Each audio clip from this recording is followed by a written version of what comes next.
What features strong business strategy from weak? 12.5 differentiated features of a strong business strategy.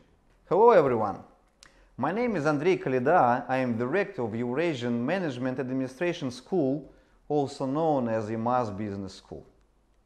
Originally, EMAS is from Russia. However, the world is global today and EMAS works worldwide, providing MBA, Executive MBA and other business education programs in every part of the planet. You can study at EMAS either online, staying for instance in your convenient home or office, or you can take blended learning courses, taking some modules online and others in Moscow, or you can study completely full-time in our campuses in Moscow and Nizhny Novgorod. At EMAS, we not only teach, we also produce a lot of free content that we share with our subscribers and followers. Subscribe to EMAS YouTube channel and our English-speaking pages in Facebook and LinkedIn. You will always find something valuable for yourself there. We regularly issue new videos about different aspects of doing business effectively.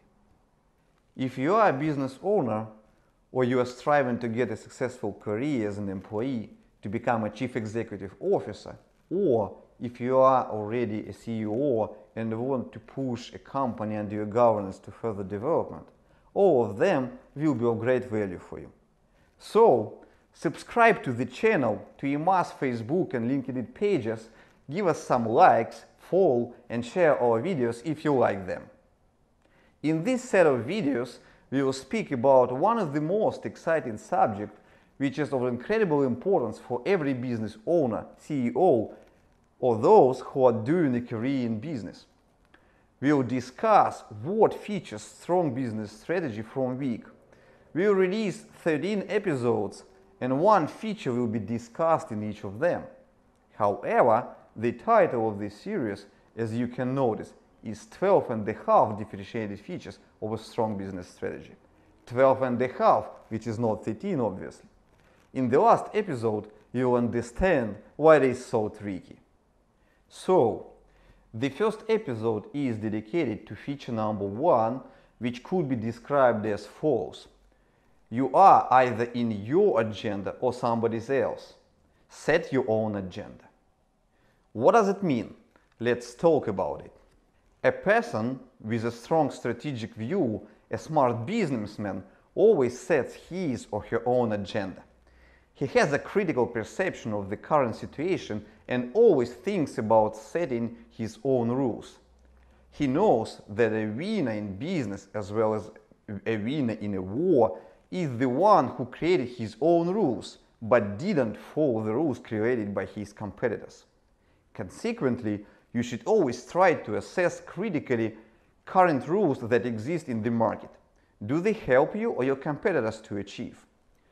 Set your own agenda, your own rules, and follow those which are valuable for you. What does everything that has been mentioned above mean? Let's discuss it in details. 99% of businessmen setting a startup or pushing forward the development of an already existing company find themselves stuck at a mature market. What is a mature market? You will easily recognize it. It is a market which, firstly, was created by somebody else, not by you, meaning that it had been created before your company entered it. Secondly, it is a market where competition is very strong, bloody, where you have to struggle to get every client, fighting a lot of competitors to get him.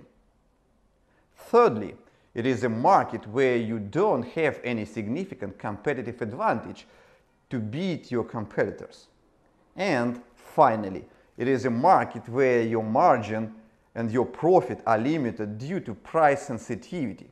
For instance, because clients do not have enough money or there is competition leading a price war. Small market volume can also play its negative role. If you follow me and find some of these features being characteristic of your market, then most probably you are at a mature market. Why it is so difficult to work and succeed at a mature market? because the market has already a well-established leader or several leaders, and the agenda is set by them. They carefully guard it from any encounters, immediately opposing those of them who show potential of surpassing them in competition. What does it mean, the agenda? Agenda is a complex of rules which are considered as inherent to a market. Mainly, they are absorbed by clients who believe that there is a natural way to take a purchase decision or to use a product. However, in fact, all natural ways are invented by somebody and carefully placed in client's mind. Obviously, they serve market leaders' interest, carefully saving them from newcomers. Here are some examples for you which demonstrate this. In many markets, people tend to believe that qualitative products can't be cheap. The quality means high price. But for professionals who are immersed in doing business or production, it is obvious that this is not true, it is false.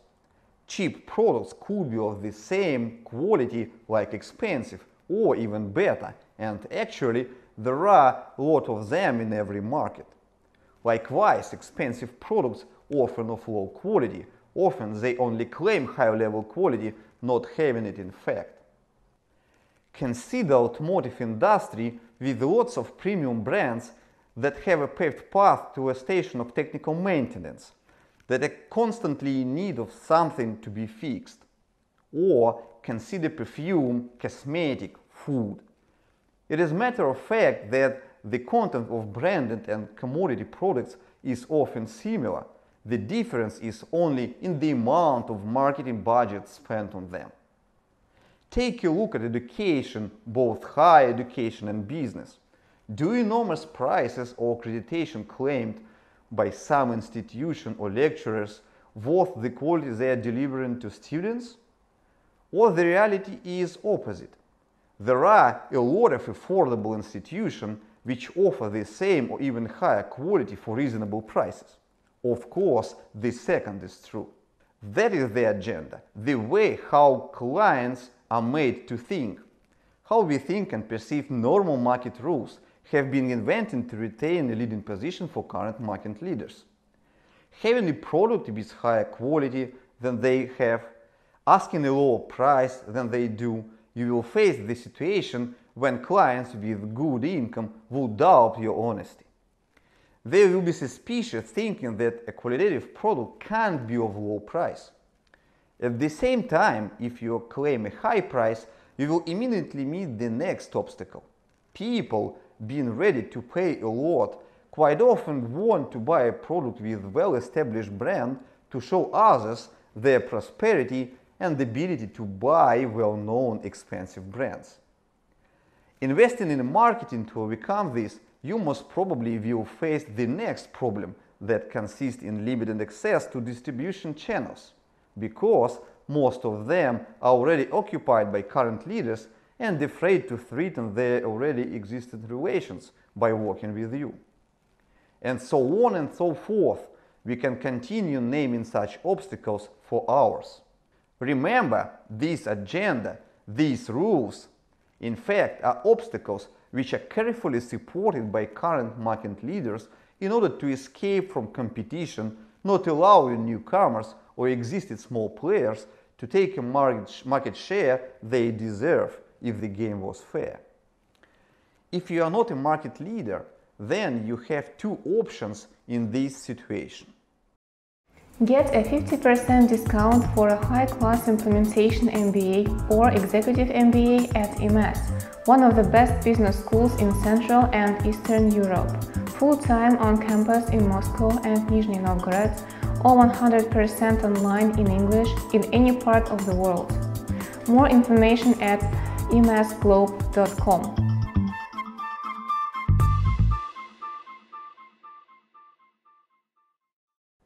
The first, continue playing the game. Follow the rules according to which you will never win, which will not allow you to earn money that you deserve.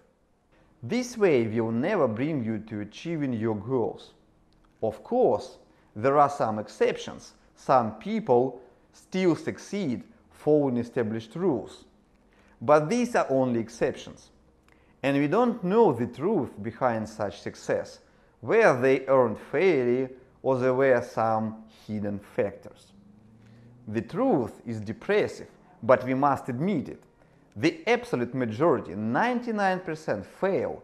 They either go bankrupt or remain tiny, small business forever. They never grow enough to become big players. Consider depressive statistic, which is true for every country. In 2 years, the absolute majority of newly established companies will be closed.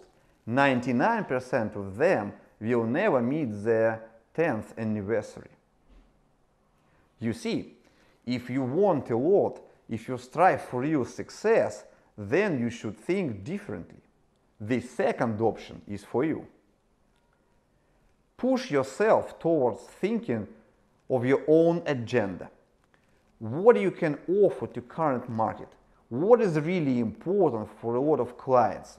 Or maybe not for all of them, but a lot, which can't be offered by your competitors. How can you bring the message to them? How can you ruin the perception that quality means high prices? How can you achieve such low cost which competitors would never meet? Or consider something else, another market, or better, many markets. Make a position of your competitors irrelevant, not important for you and your company's success. Can you scale going global, for instance? Can you sell through the internet?